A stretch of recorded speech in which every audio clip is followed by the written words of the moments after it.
Good morning, class 7th students. Today is 1st of October and today is the first day of your science class after the half yearly examination. Children, today we will start a new chapter, chapter number 11, which is transportation in animals and plants. Transportation means to send the materials from one place to another. So children, how the things are transported in animals or in plants, we will discuss about this in this chapter. Children, you all know that all the living organisms need food for their proper growth, for the proper maintenance, for their survival, and for getting energy. And children, you all know that this food contains nutrient. But the question is that we all are taking the food with the help of our hand, and some of the organisms directly keep their food in their mouth. But the question is how this food is transported to all part of our body. How do we get energy? About this we have discussed in chapter number 10, that is in respiration. But how these foods are transported in all part of our body to each cell, we will discuss about this in this chapter.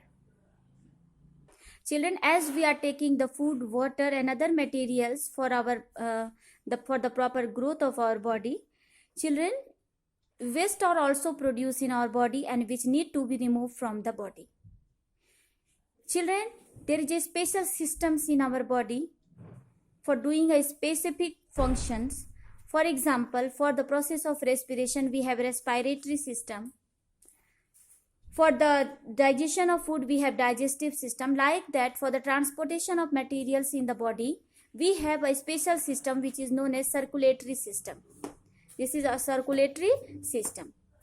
And children, in each systems, some body parts are engaged. Like that, the main parts of our circulatory systems are blood vessels and heart.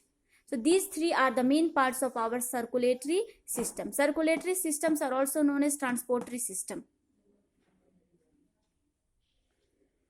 So both the plant and animals have circulatory systems. Means the circulatory system is present in both the plant as well as in animal, but their parts are different. In animals, it is blood vessels and heart. These are the parts of the circulatory system.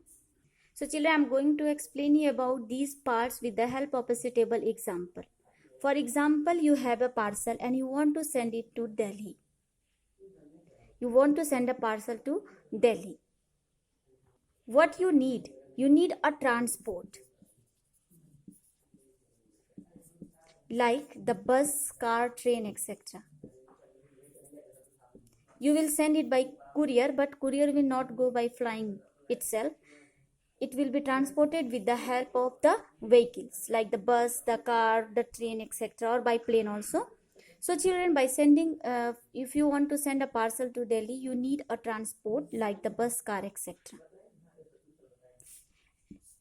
Okay, suppose it is carried by the courier man with the help of bus transport.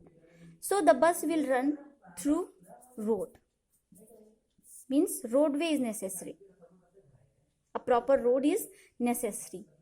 Means you need a transport, and the transport or that bus or the vehicle will run along through the road. Or if you need it train, this also need a route. Aeroplane, then it will fly through the air. And this vehicle is run by the driver. And then it is transported to the actual place, which is Delhi. So children, the transport or the parcel which is sent to Delhi is like the materials in our body, which is transported in our part of the body. And this material is transported with the help of a transport, which is blood. And this blood flows through the blood vessels. And this blood is pumped with the help of heart. The heart is like a driver, the blood vessel is like a route, and that blood is like a transport.